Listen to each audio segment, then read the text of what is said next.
their first playoff experience in that opening round? I thought the guys did a great job. Starting with our coaching staff, they had a great game plan going into our series against the Wolves. The players executed it very well. In any playoff series, you need great goaltending, which we received.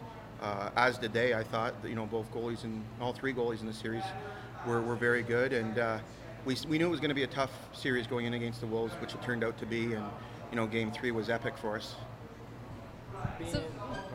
So with seeing the Wolves 12 times compared to the Manitoba's 4 times, how does that go into preparing for the second round? Well, there's no doubt your coaching staff is a lot more familiar with their players and their tendencies, as are our players. But we've seen a lot of Manitoba too, over the years. But seeing them twice in the last month of the season will definitely help. They're a very good team, very skilled. Comrie and Net's been very good for them, especially against Grand Rapids. So it's going to be another tough, hard-fought series. How much support are you guys getting from the Blackhawks organization as they watch you guys make this run here? The support's been there all year. With sending us the players at the end of the year like they did, being at every game. Coach Q was at all 3 games. Stan Bowman, Al McIsaac, John McDonough, Jay Blanc. They're all here supporting us. They want us to do well and have a good run here in Rockford, and hopefully we can keep that going. What would it mean to them to get an AHL title? I know it's not a Stanley Cup. I don't know. How do they view it? It's a championship. Anytime that we spoke about it before game 1, when you're playing in the playoffs and you're letting your young prospects develop and play these such important games, high intensity games, a lot of pressure.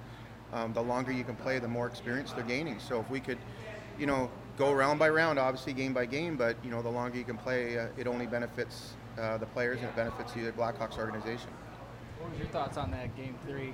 That triple overtime? What were you thinking sitting there watching that? It was nerve-wracking, that's for sure. You're it's out of your control sitting up in a suite watching it, and I was very happy to see that puck go in the net. But that game could have ended several times. I thought both goaltenders played excellent, and we didn't want to have to go to a game 4. We wanted to end it that night, and the players did a great job. What kind of sense have you gotten from fans around town? Are they excited about this run, kind of embracing it? It seems like there's a good buzz going around town, and it hasn't really slowed down even with the break between Series 1 and Series 2. So we're excited to get on the road tomorrow and play that first game Friday night in Manitoba. And you go into a series, especially on the road, you're looking to make sure you get the split, and that's our goal. And bring it back to Rockford on Wednesday night, hopefully to a big crowd.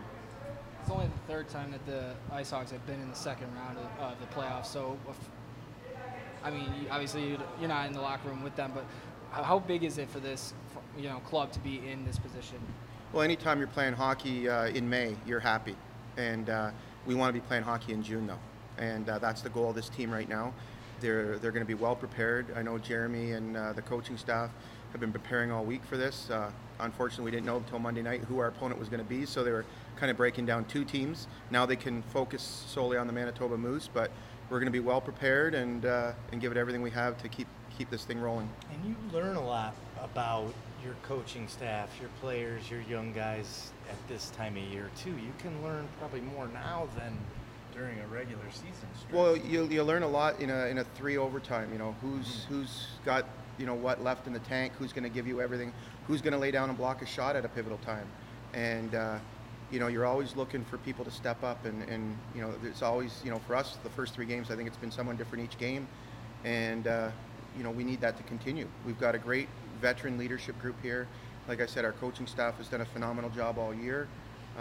We just got to keep the energy high and the positivity going, and go into Manitoba and try and get a split.